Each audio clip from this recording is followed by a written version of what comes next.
A new baby enters the world. And just like every child before him, he carries the expectation of a long and healthy life. But today, that expectation is higher than ever before. Because this baby enters a new world, where our greatest dream, to conquer disease and prolong life, may finally come true. Through the power of genetic science and DNA.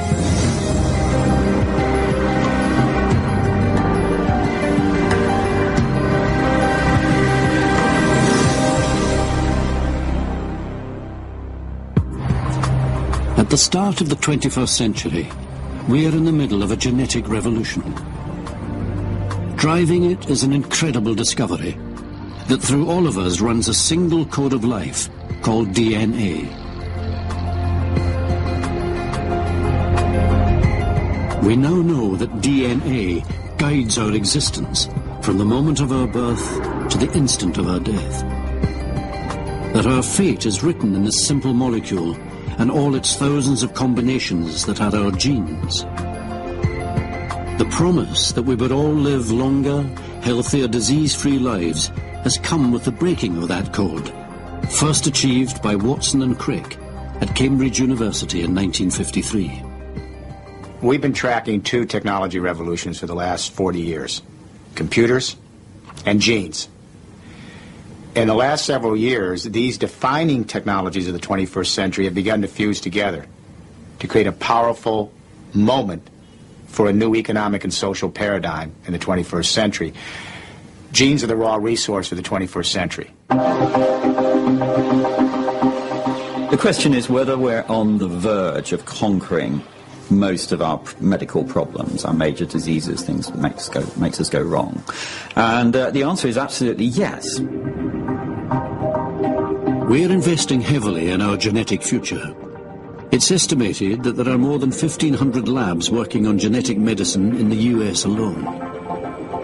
Our technology is going to have enormous influences on who we are in the future. Essentially, we have slammed evolution into fast forward.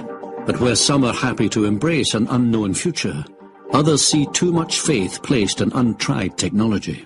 I think to believe that the scientific community has the wisdom and the knowledge and the foresight to create a second genesis that can perfect the first genesis, millions of years of evolution, is absolutely, it's pathological thinking. And what do ordinary people think? To find out, Discovery conducted a comprehensive poll to sample public opinion on genetic science in 8 countries around the world. First of all, we asked if genetic science would benefit mankind. 2/3 of Britons believe it will be beneficial, with the Americans feeling more positive at 82%. It opens up this whole new sort of realm of possibility, which can be really positive, I think. I'm hopeful for the future with DNA because it's going to help eradicate disease. Oh no, I think it's very exciting. I think science has got to move forward. But many people believe that human genetic research is tampering with nature, and as such is potentially dangerous. Most concerned are the British and the Poles. Least worried are the Danes. I don't think it's going to help anybody in as much as what have they done with it?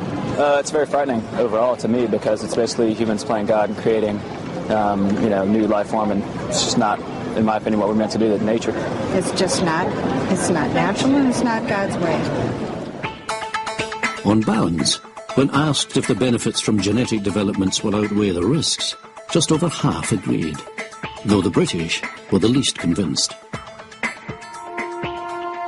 But whatever people believe the future may hold, the fact is that the humble DNA molecule is affecting real people now.